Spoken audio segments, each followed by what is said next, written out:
You're listening to Titular Characters with your host, the adorable Eva Webb.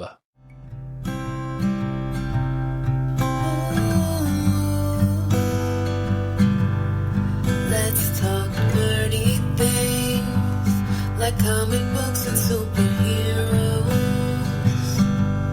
with some nerdy peeps, writers, cartoonists, and so much more.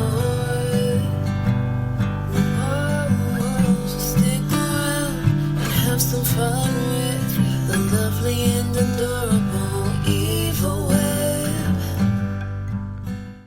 Omar Morales is a storyteller and writer from Oakland, California, with a deep passion for comic books, the medium that helped him learn English as a kindergarten student.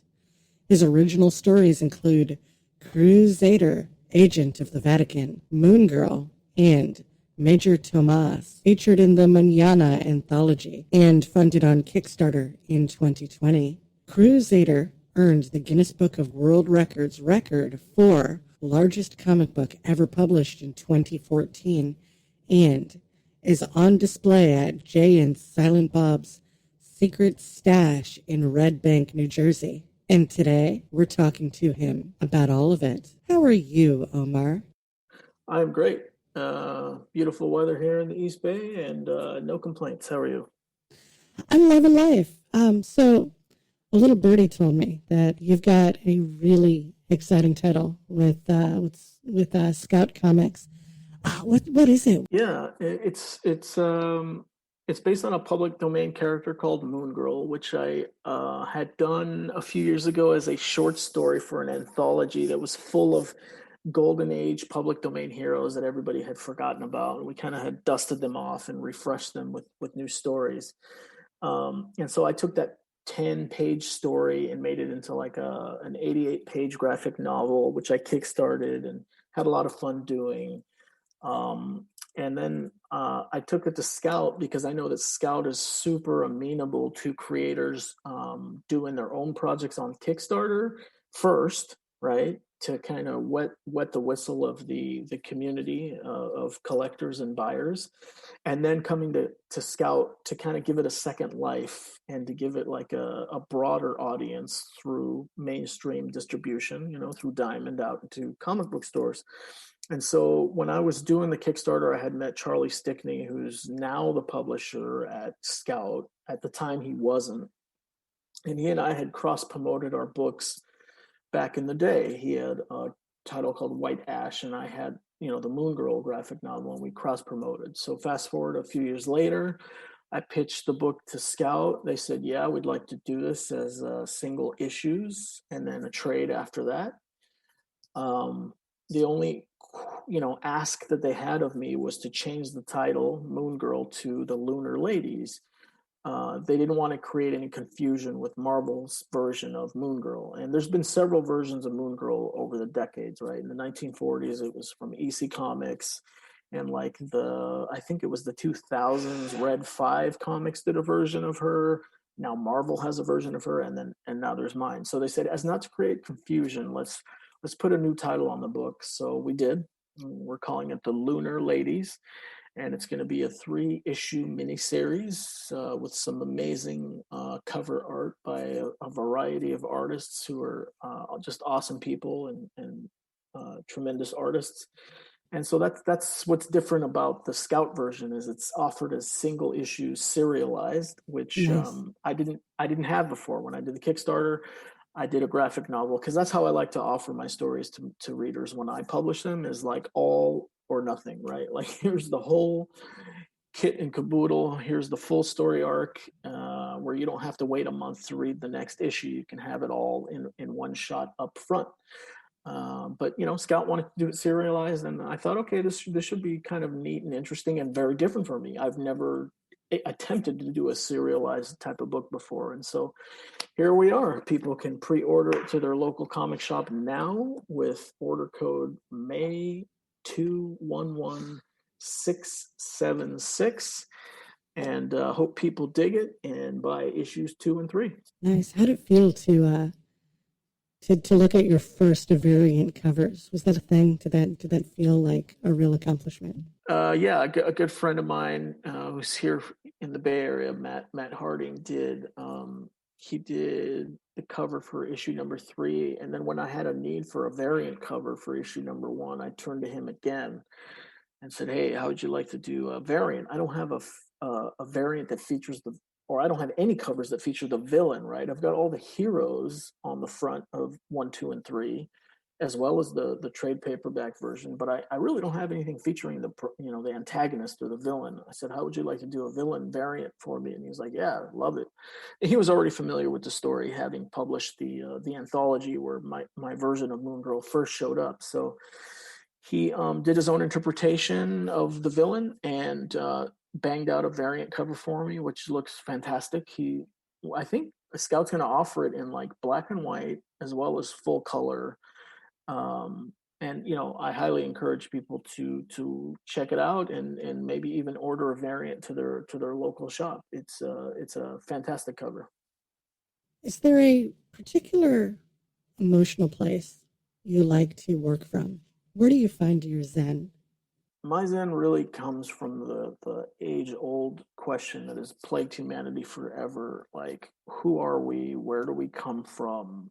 What's the point of all this, right? Like, why are we here? What's our purpose as a human species? I'm a big sci-fi fan, and everything I do tends to be sci-fi related or supernatural or a little bit of bleed of the both, right? My first book, CruZader, Agent of the Vatican, was some supernatural, some sci-fi, and then some just hardcore, action adventure. But really, where I come from is the age-old question: what does it mean to be human? I love exploring that question very deeply, to challenge myself and the readers of my material. What does this all mean? Who is it for? Like, what is our purpose? Where do we come from? Where are we going? And sci-fi is really the ultimate vehicle for pondering that question, right? Like, what does it mean for Darth Vader to be human?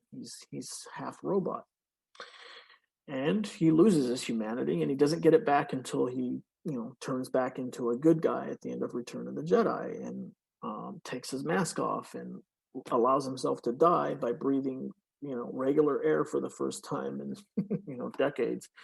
I think about like the movie Oblivion with Tom Cruise, where he's a clone, but he doesn't know it, and he doesn't find out that he's a clone until like 2/3 of the way through the movie. What does that mean for him? What kind of a mind screw is that for that character? Or a character like Korra from Tron Legacy. She's like half digital creation, half human. And so it forces you to think about like, okay, what are the boundaries, right? Because in the future, 100 years from now, 1,000 years from now, we're seriously going to have to think about what is in bounds, right? Like, is it okay to clone? Is it okay to have just a robot body, but like a human brain, just to keep your consciousness alive for an extended period of time? Is it okay to download our consciousness into a hard drive and then resurrect ourselves with some artificial body, later, so that we can live forever? These are the things that I love to think about and love to explore with my books. And that's kind of the place where I always come from, is a sci-fi, what does it all mean? Why are we here? And where are we going? Because it's fascinating to me. It's endless and endless ways you can explore that one singular question. And I love it. What makes for good collaborations? Well, I've learned over time to give some more freedom to the artist partners. And there are several, right? There's the person doing pencils and inks. There's the person doing colors. There's the person doing letters. In my case, I sometimes hire a graphic designer to do titles or to do like pre-press work, meaning how do we prepare a book for publication, to lay out the graphic design of the cover, right? The spine, the back cover, the interior pages that are not necessarily comic pages, but you have to think about the entire thing and how to fill it out. And when I was first starting out, I would say I was a lot more exacting in how I wanted my vision to play out, right? Like every little detail, every centimeter of the page, I wanted to have input on placement, colors, panel size, you know. And over time, I've learned that it's much better and a better collaboration if you kind of get in sync with the artist up front and talk about, hey, what would you like to do? What do you not want to do, right? Like if you have an artist that doesn't like drawing animals or doesn't like drawing vehicles, then you should consider that in how you know, craft your script. If you have an artist that loves doing splash pages and 2-page spreads and large panoramas, or maybe they are someone that likes to do large crowd shots, then you figure out a way how to incorporate some of that stuff so that they enjoy doing your book and you can have some back and forth. And I learned this on a short story that's actually a bonus story in the back of mooon-girl, where I was working with an artist, Nick Torres from Argentina. Great guy, love him to death. He does a great, very vibrant. Some people would say cartoony style. I'm not so sure he would like that description, but he took some of my scripts and took the liberty on changing some of the layouts. And, you know, at first it was a bit jarring, but then I thought, you know what, he's right. This 2-page spread, the way that I've described it and laid it out, doesn't quite work. I had too much going on in this one particular panel.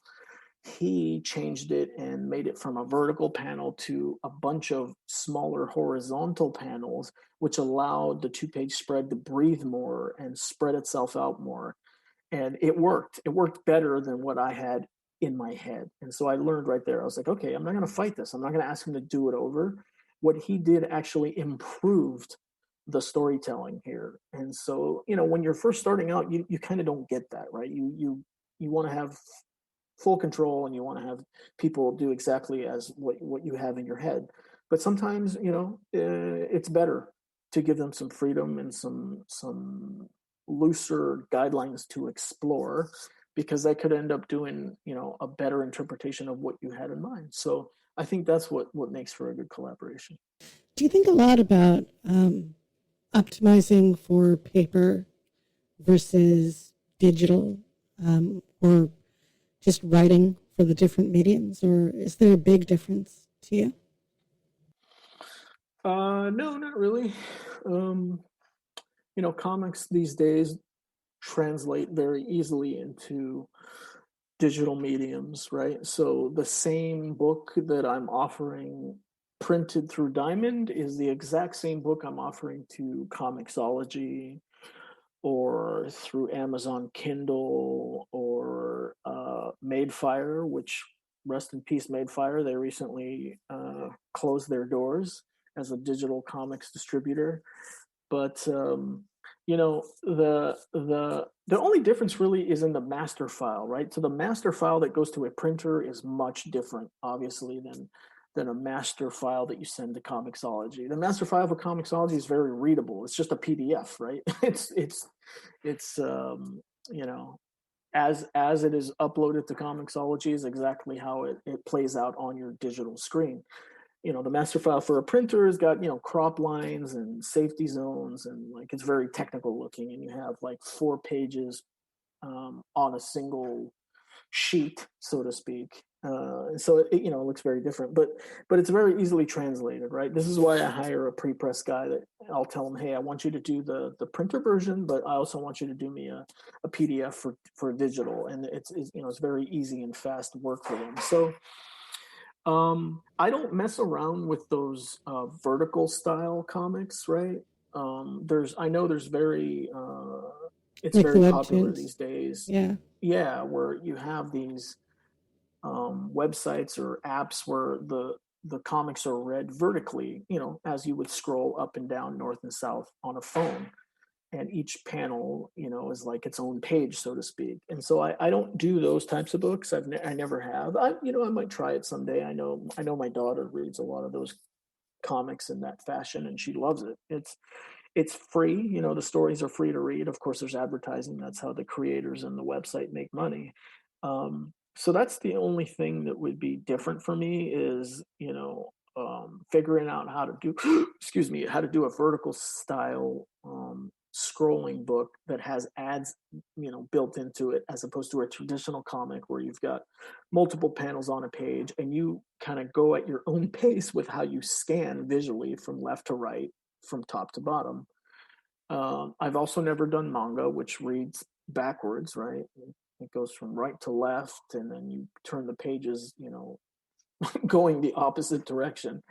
And I don't think I ever will try it. So really, I just do a standard American style comic, and it translates very easily to digital. How does world building work? Do worlds come down like fully formed in your head, or do they come in little pieces that you have to sort of put together? I'll be very honest here. I think world building is kind of overrated for me anyway, as a creator. I tend not to spend a ton of time fussing about it. Versus I know there's other creators who just, they want to name every creature, they want to name every weapon, they want to name every hillside, every river, every lake, and I just I just don't have the patience for it. I don't think it's that important. And here's a conceit, right? All the stuff that I do, I'm not creating new places. I'm using existing places, right? So like with CruZader, Agent of the Vatican, that story takes place on Earth, right? So I can use Rome, Italy.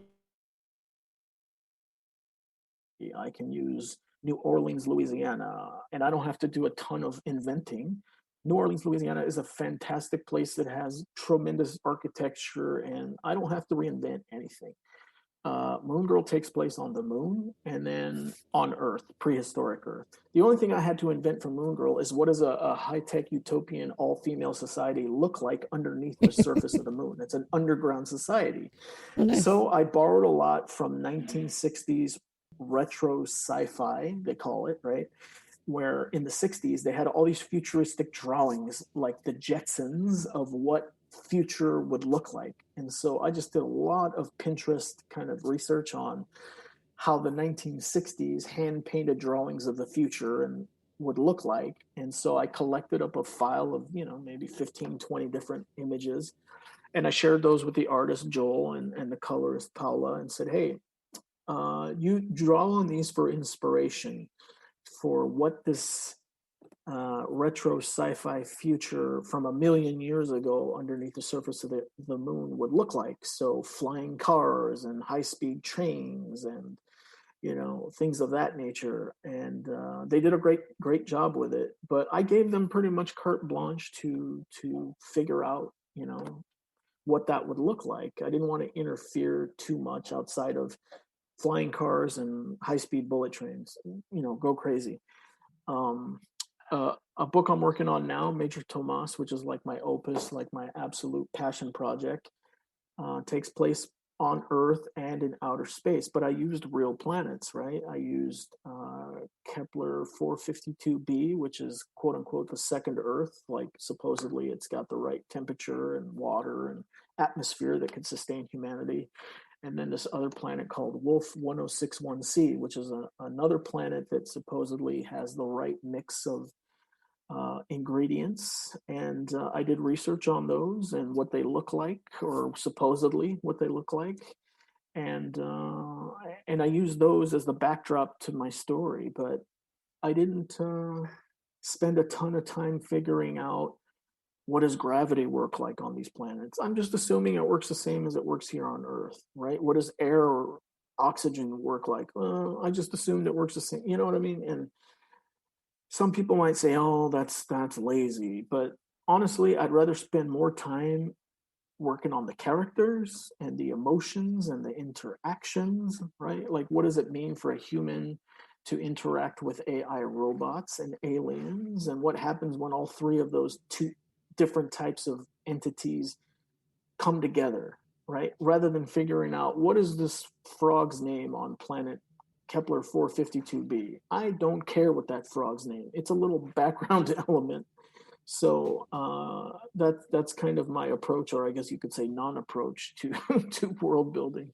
That's perfectly valid. Every writer has a different perspective on this. Yeah, absolutely.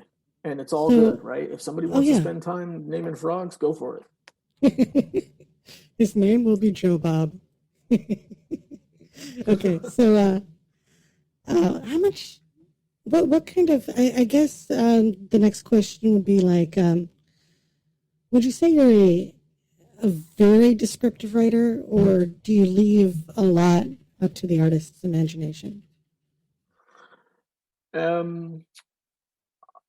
I would say I try to fit the entire script for a single page onto one Word document page or one word processing page, right? I like to fit all the panels, whether it's one panel splash page or 5 panels. I like to fit the entire thing into one page, one word processing page. And what that forces me to do is economize my words and try to not overcraft or overcomplicate any particular scene. Now, the exception to that is if it's a new scene and we're establishing a new place, then I do try to spend a little bit more time describing what that place looks like, and even inserting maybe some reference photos, so that the artist can get an idea of kind of what I'm looking for. But once we're in that place, let's say a scene takes place over 3 pages, and we have an initial big panel that establishes the scene. I'll spend like a good paragraph describing that scene initially. And then for the rest of the panels that take place in that scene for the next 2 or 3 pages will be very short, maybe 1 sentence, 2 at the most, describing what happens in that panel, so that the artist can have some flexibility now that the scene is established to decide what's going on in that particular panel. I do like to give some direction in terms of, is this a close-up? Is this a medium shot? Is this like a wide panoramic? Because, at certain times I do feel like I need a certain angle to give a certain emotional cue or visual cue. Like if it's a hero shot, you want to be pointing up at the hero, right? That's typically how a hero shot works. You're looking up and admiring the hero who's got his hands on his hips and his cape is waving in the wind. You don't want to look down on a bird's eye view and just see the top of his head or her head, right? So I do some of that. But what's tricky about that is you have to be very conscious of the lettering. You always have to think about the letterer and how much space you're giving them to operate. So sometimes I find myself in my scripts going, okay, I wrote here I need a close-up with a headshot, but I've got 2 dialogue balloons that need to fit in here. So maybe I should rewrite this as a medium shot, just in case the artist doesn't leave enough space for the letterer to operate in. And so I find myself going back and tweaking some of that direction of angles, and whether it's a close-up, a wide shot, whatever, so that the letterer has enough room to work with, which is something that you learn over time. When you're first starting out, you don't even consider the letterist, right? And over time you learn, hey, a big panel can have multiple balloons in it, or a caption, a couple balloons, and sound effects. But like a close-up shot, you really should have just one little balloon, and it should be sparse. Like it should be a short sentence, because there's not a lot of room to work with in a small panel that's filled with just a headshot. So yeah, that's kind of the approach. Are you the kind of writer that plans out every aspect, or do you just start writing and go? Am I that type of writer? Yeah, which type of writer are you? Yeah, I like to plan out every aspect. I when I worked in television news early on in my career, fresh out of college, fresh faced, 21 years old, moved to a small town out in the middle of nowhere where you know nobody, and you're doing camera work and editing work, and you're doing the reporting by yourself. You're asking the questions. you're what's called a one-man band or a one-person band. You learn to wear all the hats, right? And so in that job, I learned very quickly to think like a producer. And what a producer does is they think about the end product and then they work backwards. What are all the ingredients I need to get to this end product? What's it going to look like, feel like, smell like, taste like?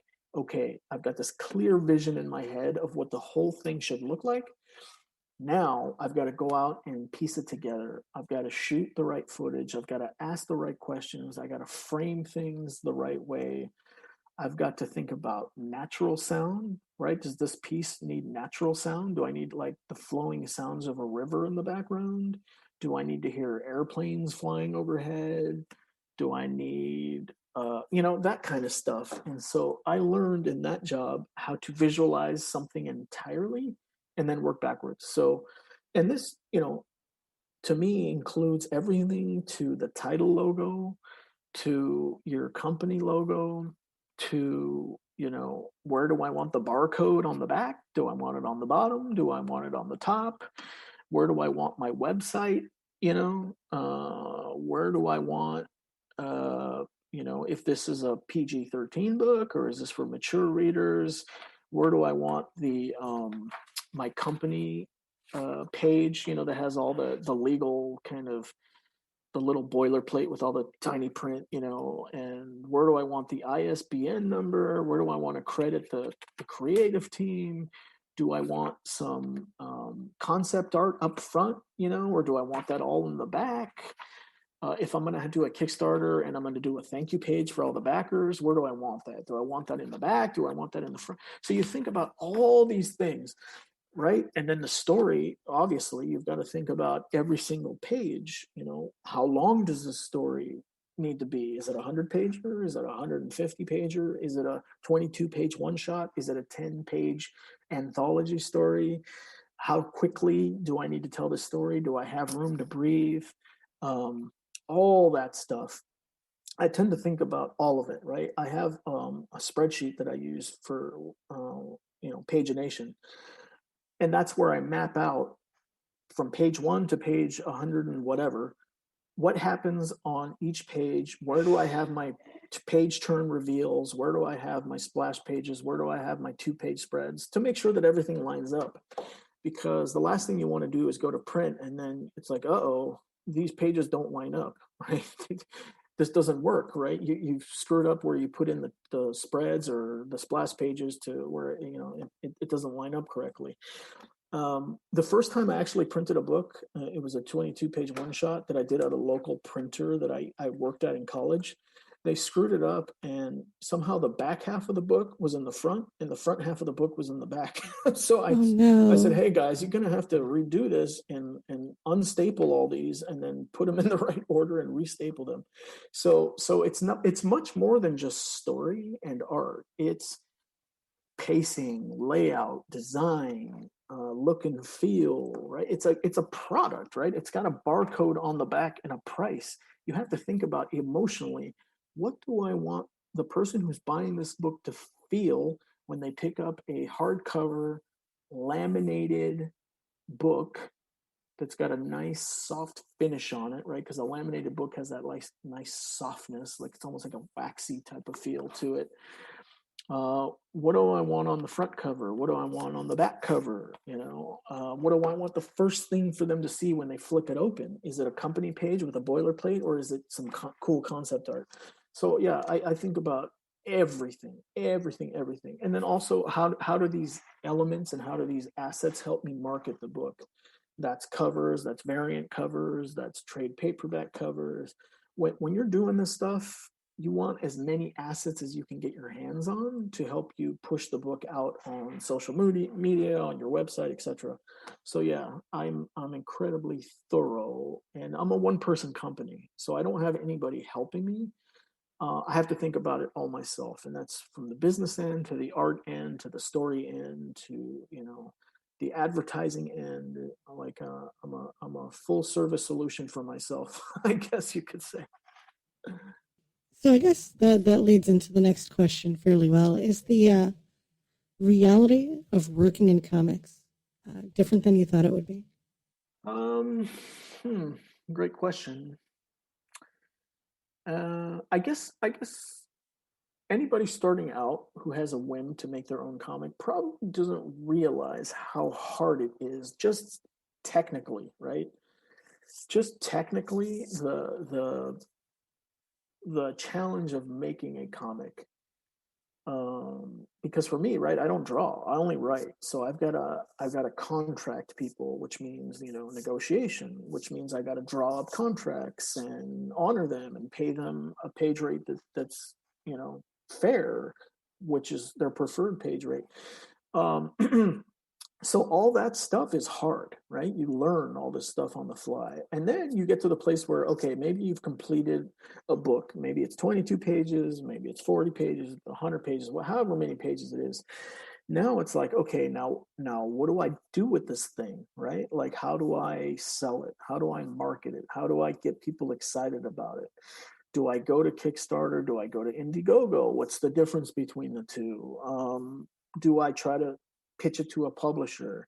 Well, what does that take? How does a publisher want to be pitched? How many pages should a pitch document be? All of this stuff is hard. There's no cheat sheet, right? You've got to figure it out on your own. You've got to research all the publishers and how they want to see something. You've got to research Kickstarter by looking at other campaigns and how they do it. What are they offering for rewards? What is their goal, right? How much money are they trying to raise? What's reasonable? What's unreasonable? Should I do anthologies, which are kind of lower barrier to entry, right? Less pages, less commitment.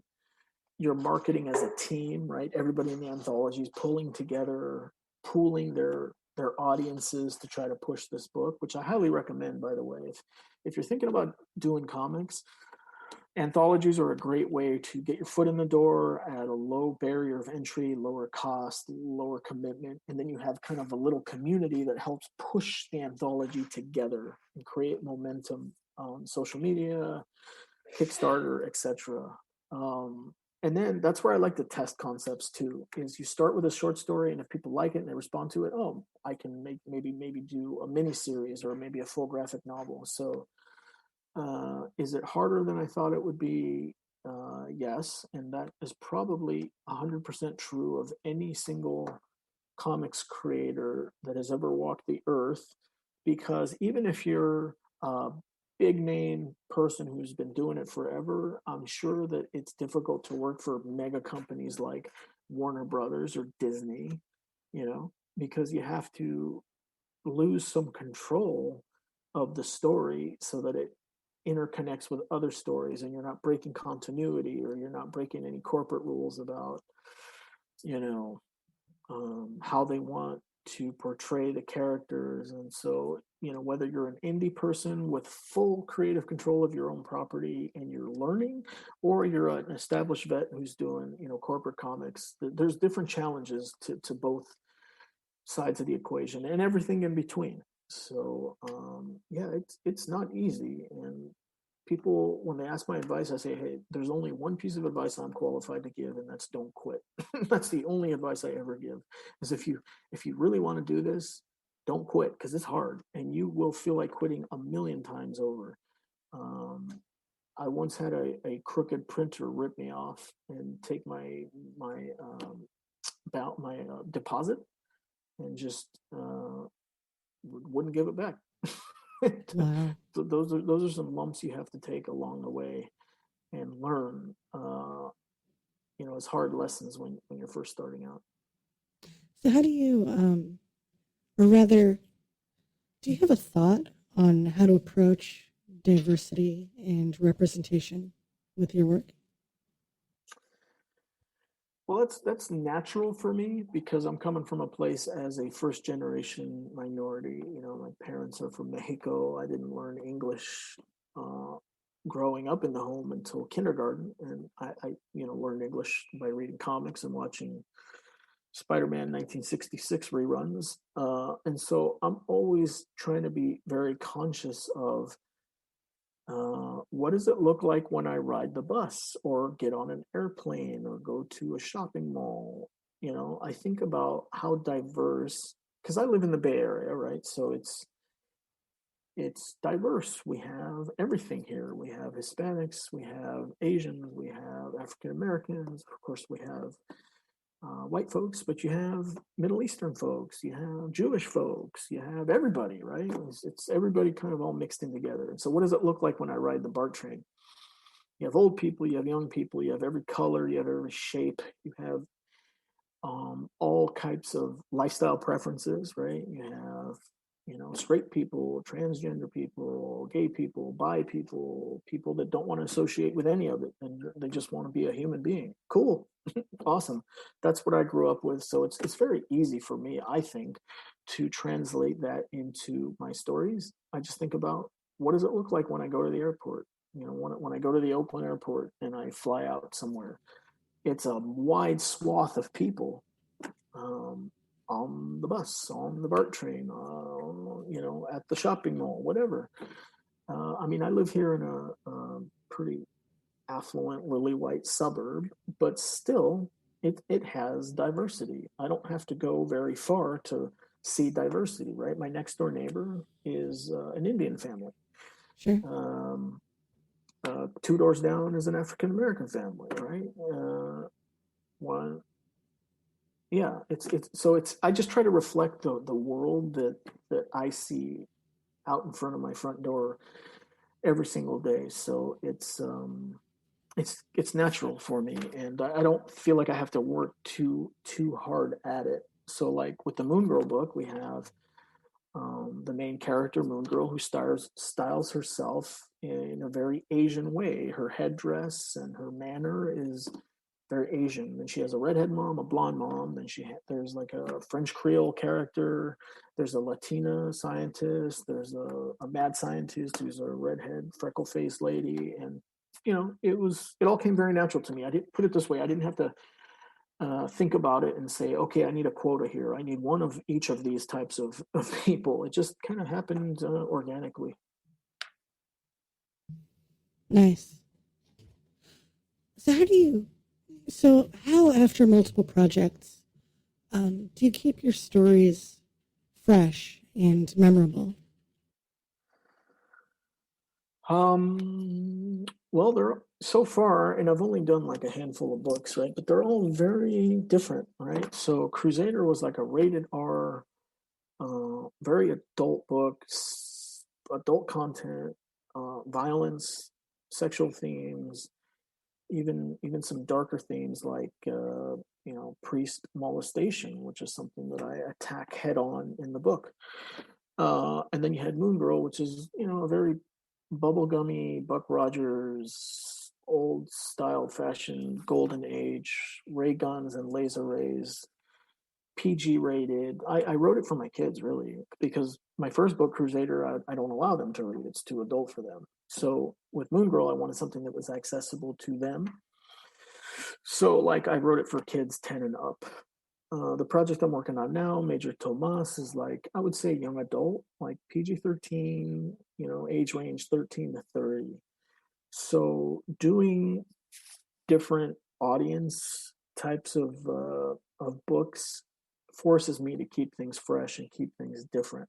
I can still explore sci-fi or supernatural themes, but I have to do it in a different way.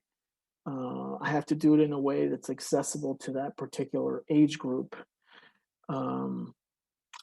So yeah, I think that's how I keep it fresh for myself, is I think about who's the audience for this and how do I make it accessible to them.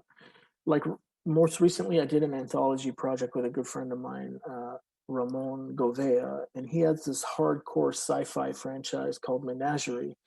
And he wanted to do an anthology where he lets people play in his playground with his characters, and he got some incredible talent to do the anthology.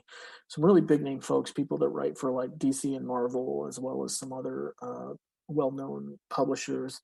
And he invited me to do a story, and I was so used to doing like PG-13 style work that I turned in the script, and he goes, "Hey man, like this seems a little bit like after school cartoon type of dialogue."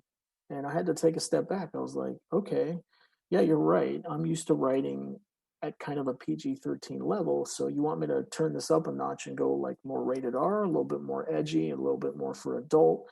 And he's like, yeah. So I had to tweak it and make the book a little bit more adult. And I did that. And so he approved the second draft, and it was a good challenge in the middle of working on some other projects where I wasn't used to writing rated R material. So yeah, It's it's kind of interesting, though, how like the market overall is doing a lot of really sort of dark, edgy stuff, and you're sort of yeah. bucking the trend there, going the other way. Yes, I'm kind of zagging while the rest of the market is zigging. The books out nowadays, it reminds me of like 1970s cinema. It's very gritty, it's very dark, it's very grim, it's very serious, like very moody. Like you just look at the covers of the books and they're great. Don't get me wrong, they're awesome. I love the stuff that's out there today, but it's like incredibly heavy, moody stuff. Like wow, and so.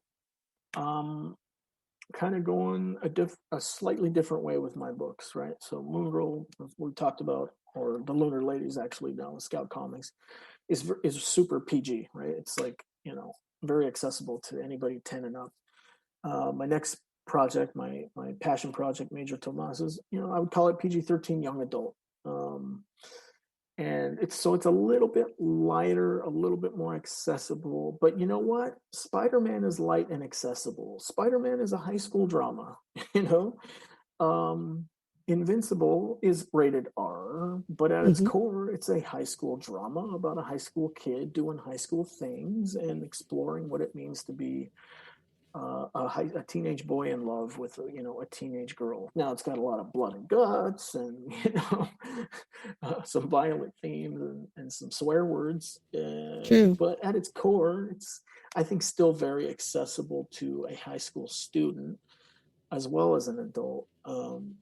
So I don't see anything wrong with it, right? Whereas everybody else is trying to be the next, oh, I want to do something like Brubaker and Phillips, and they're trying to mimic, those guys. And it's like, I could be less interested in trying to mimic those guys.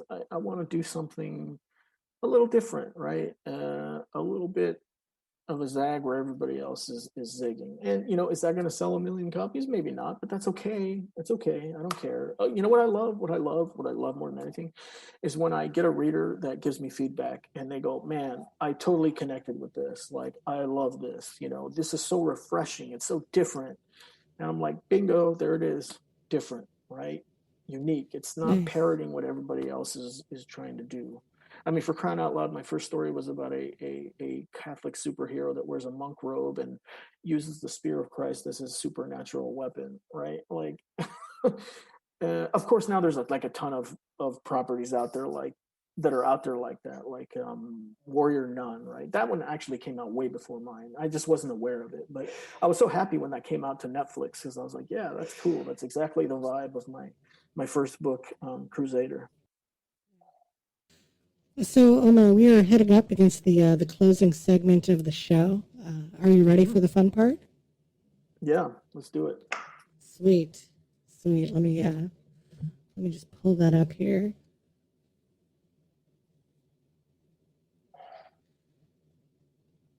So, what's your favorite food? Favorite food? Well, I'm Mexican, so I love Mexican food. I wouldn't have always told you that though. Like when as a kid, my mom's Mexican food every single day, and I was just like sick of it. I was over it, right? but as an adult, especially when I moved away, right?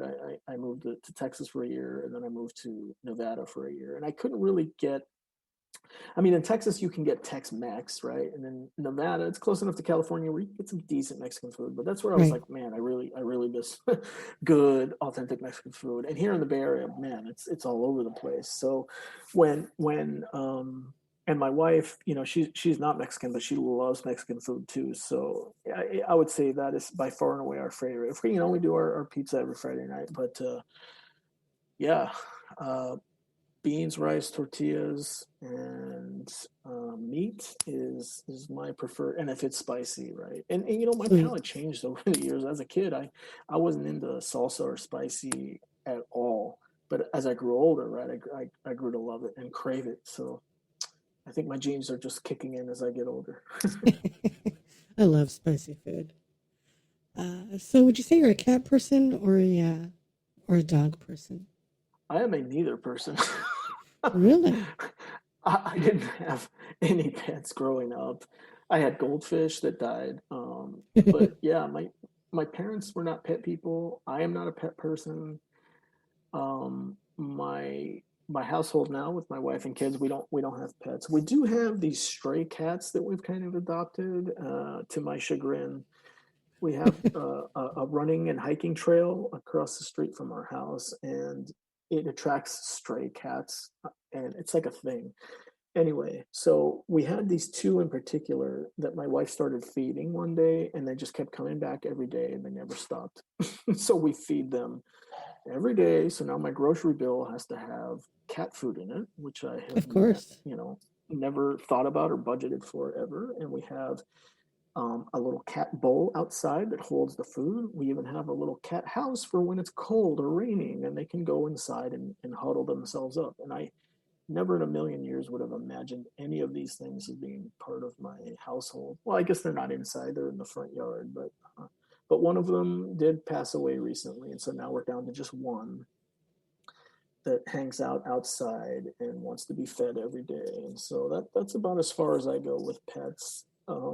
The cat's actually afraid of me because I think it knows I'm not a pet person.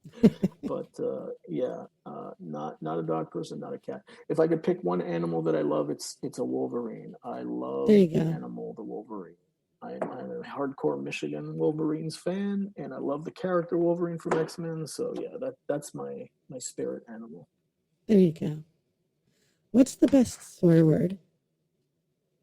The best swear word? Yeah.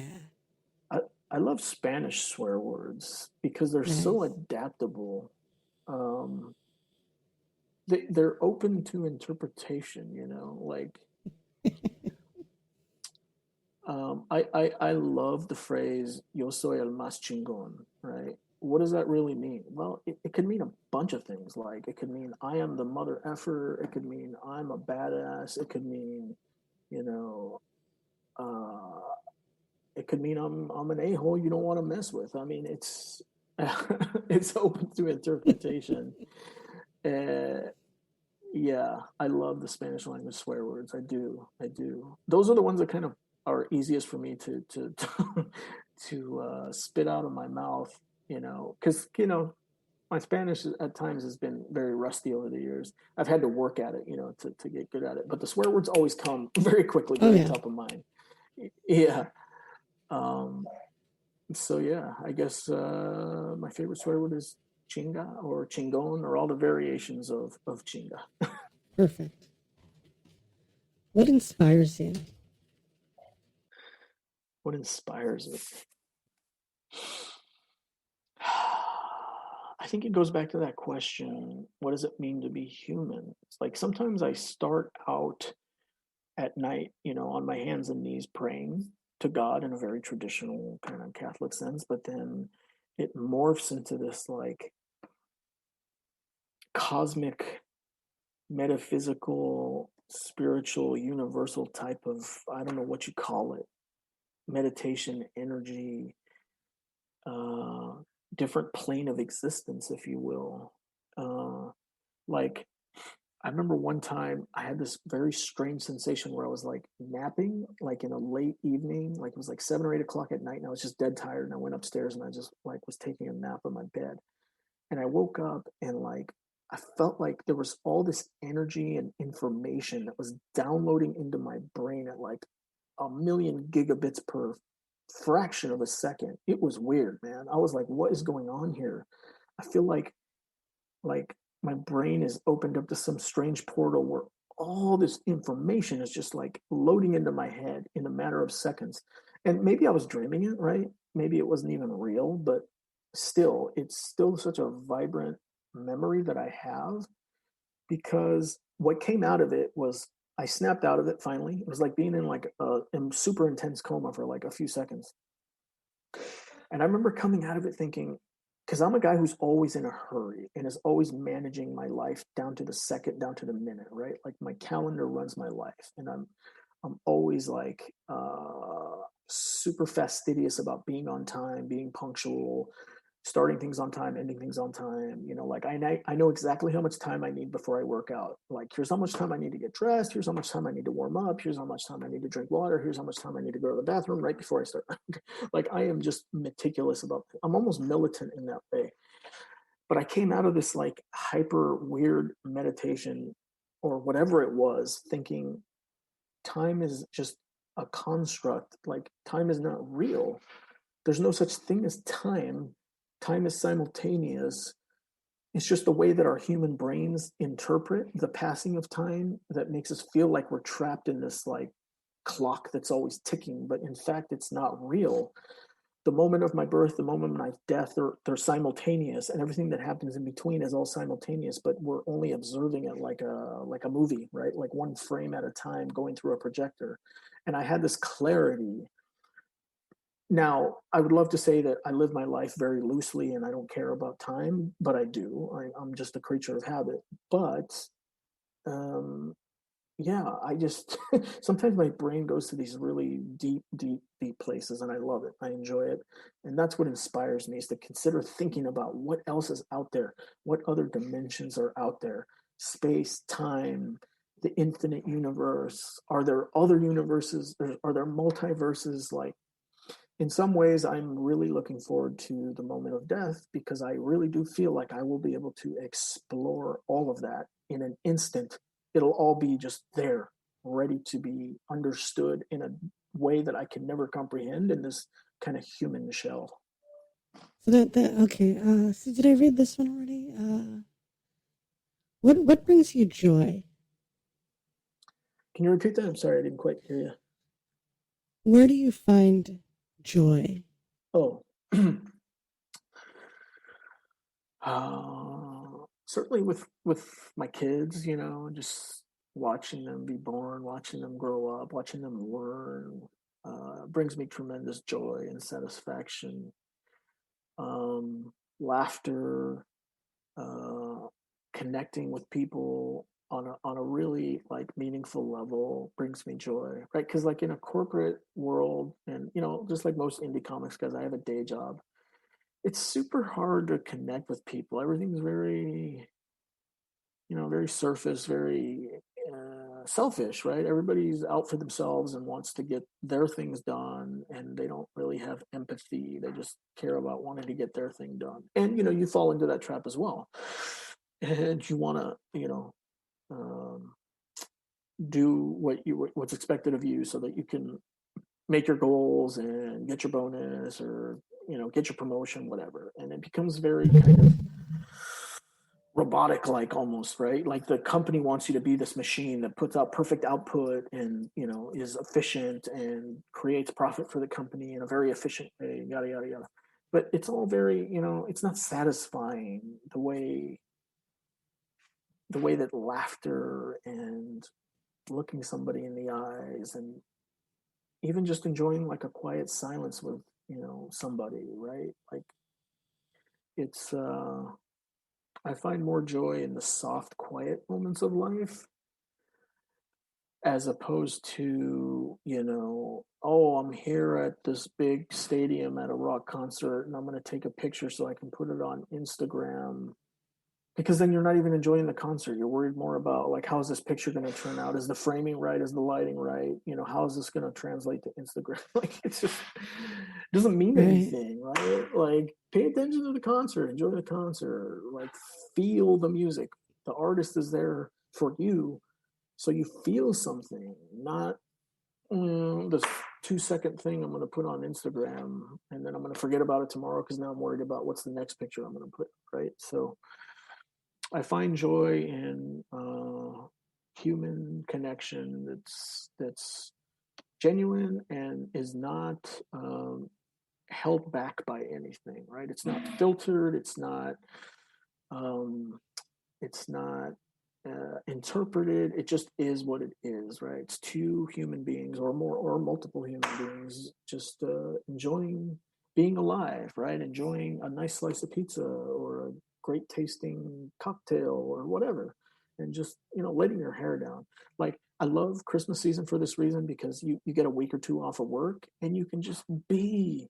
You're not worried about the next meeting or the next boardroom, whatever. You're sleeping in, you're eating whatever you want, you're drinking hot chocolate, you're singing holiday tunes, you're being a human, you're living life, and that's what I find joy in. So you've got one wish to save the earth. What do you do with it? If I had one wish to save the earth, whew, I guess it would be, how do we safely find a way to travel off of the earth? Because eventually the earth is going to blow up, right? Because when the sun blows up, the whole solar system is blowing up.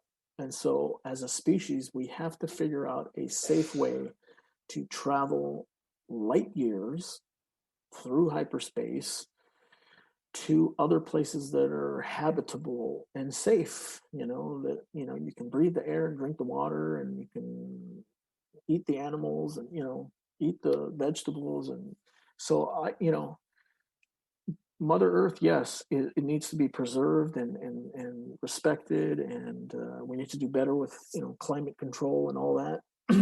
But eventually, though, this place, we're gonna use it up, right? Either we're going to use up all the resources, or we're going to run out of space, or we're going to run out of water, we're going to run out of clean air, we're going to run out of stuff. And so we got to figure out how to get to the next place, and then hopefully we treat the next place better, right? And not make the same mistakes with pollution and wars and bombs and guns and all that stuff. And I know that sounds kind of Pollyanna or whatever, but yeah, I think that it's more about one wish to save humanity as opposed to one wish to save the earth itself. I hope that earth lasts a billion more years, but I don't know. I don't know when the sun's going to blow up, but when it does, I hope we have found a safe way off of it. Awesome.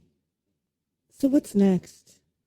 Well, what's next for me in terms of comics is my passion project, which I think I've mentioned already a couple times on the show, is Major Thomás. It's very close to my heart. It's about an immigrant Latino farm boy from Salinas, California, who dreams of being an astronaut. And once he finally achieves his dream of being an astronaut, and he takes off into hyperspace for the first time, he gets lost in space, and he has to find his way back. And in the process of that, he understands that he traded in the love of his life for a career in space travel, and he regrets it.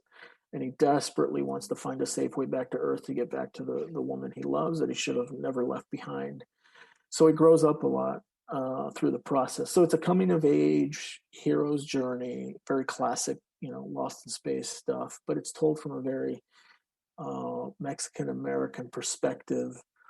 And it's got aliens, it's got robots, it's got spaceships, it's got guns and bombs and action and all the things you would expect in a space story.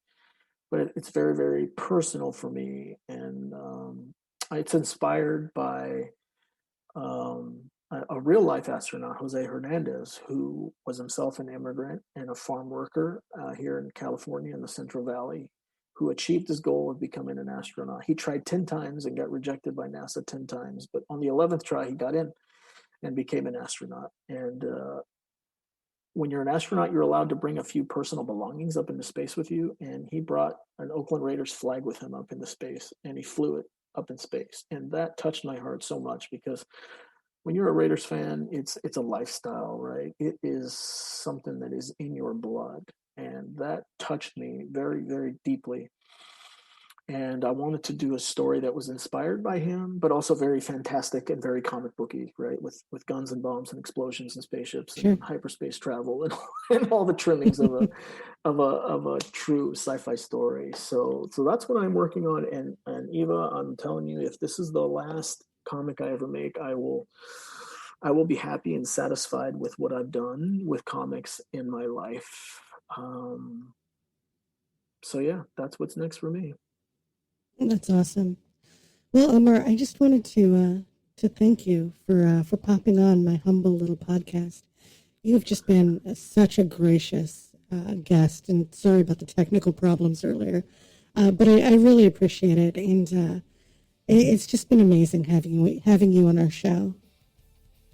Oh, thank you. I appreciate it. You've been a very gracious host. Thank you for accommodating the time, and yeah, I really hope the people that listen got a kick out of this. And if they want to find out more about me or my projects, they can go to my website, theforcemedia.com.